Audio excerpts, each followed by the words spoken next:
2021년 7월 18일 목회 칼럼입니다. 다음 세대를 꿈꾸며 12번째, 가정을 재활성화시켜야 합니다. 서양에서는 온 가족이 축제를 즐기는 문화가 많습니다. 그런데 한국의 문화는 참여하는 것보다는 보는 것으로 만족할 때가 많습니다. 그러다 보니 가족이 함께 축제를 준비하고 그 축제 속으로 들어가 누리는 것을 잘 하지 못합니다. 최근에는 가족들이 함께 여행하는 가정이 많아지지만 가족이 함께 즐기는 놀이 문화가 그리 많지 않습니다. 이런 시간을 통해 가족이 하나 되고 함께 공유하며 살아갈 때 그 중심에는 부모의 역할이 매우 중요합니다. 부모가 어떻게 이끌어 가느냐에 따라 그 가정의 분위기는 달라집니다. 그리고 그것을 누리는 가족들이 느끼며 배우는 것도 달라집니다. 교회는 이런 부모님들이 더 좋은 부모가 될 수 있도록 돕는 역할을 해야 합니다. 하나님의 사랑과 구속의 큰 그림을 보면서 가정이 어떤 그림을 가져야 하는지 안내하고 도와주어야 합니다. 그러기에 부모와 교회는 동역해야 합니다. 부모의 특징 가운데 중요한 공통점 한 가지는 자신의 아이들을 사랑한다는 것입니다. 완전한 사랑은 아니라 할지라도 그들이 아는 최선의 방법으로 아이들을 사랑합니다. 이처럼 아이들을 사랑하는 부모들의 스타일이 있습니다. 일반적으로 4가지의 스타일을 소개합니다. 첫 번째는 의식이 있는 부모입니다. 책임을 의식하고 있는 부모입니다. 이들은 아이들을 사랑합니다. 그들은 더 좋은 부모가 되고 싶어 합니다. 가족이 더 행복해지는데 도움이 되는 것이라면 무엇이든지 마음이 활짝 열려 있습니다. 그들 가운데 많은 사람은 자녀들의 도덕적, 영적 발달에 교회가 적절한 도움을 줄 수 있다는 생각이 들면 교회에 출석하는 것을 재고해 볼 것입니다. 진심으로 가족을 걱정하는 부모들은 아이들이 어릴수록 가정에 긍정적인 영향을 미칠 수 있는 기관을 찾는 데 열심입니다. 그래서 연결되려고 하는 부모입니다. 두 번째는 참여하는 부모입니다. 적극적이고 분주한 부모들입니다. 이런저런 일들로 삶이 분주한 부모들을 말합니다. 교회 활동과 프로그램에 참여함으로써 가족 관계가 긍정적인 방향으로 나아가고 있다고 생각합니다. 이런 분들 가운데는 단순히 교회에 다닌다는 것으로 더 좋은 부모가 될 수 있다고 생각합니다.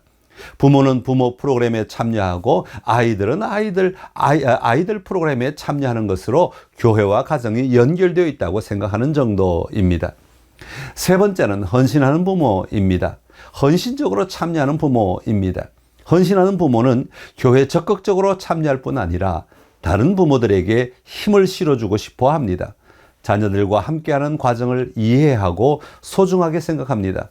가정과 교회가 함께해야 한다는 것이 무엇인지를 이해하는 부모입니다. 네 번째는 동역하는 부모입니다.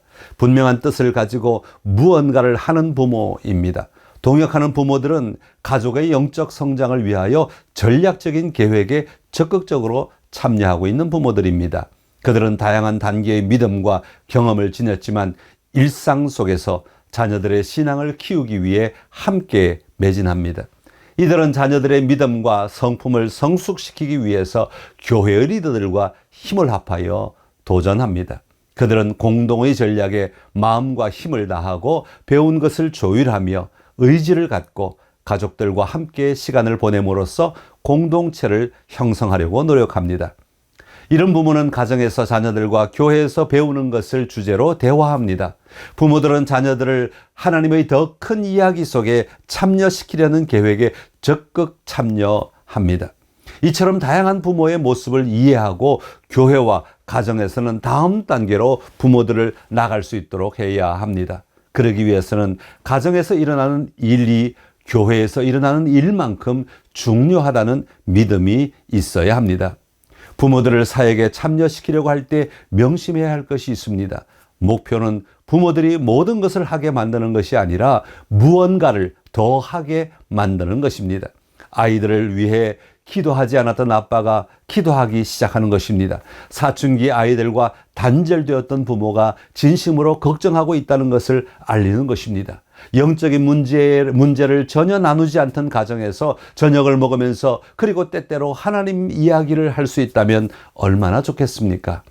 이처럼 가정이 재활성화되기 위해서는 프로그램이 중요한 것이 아니라 교회와 가정이 함께하는 데서 일어납니다.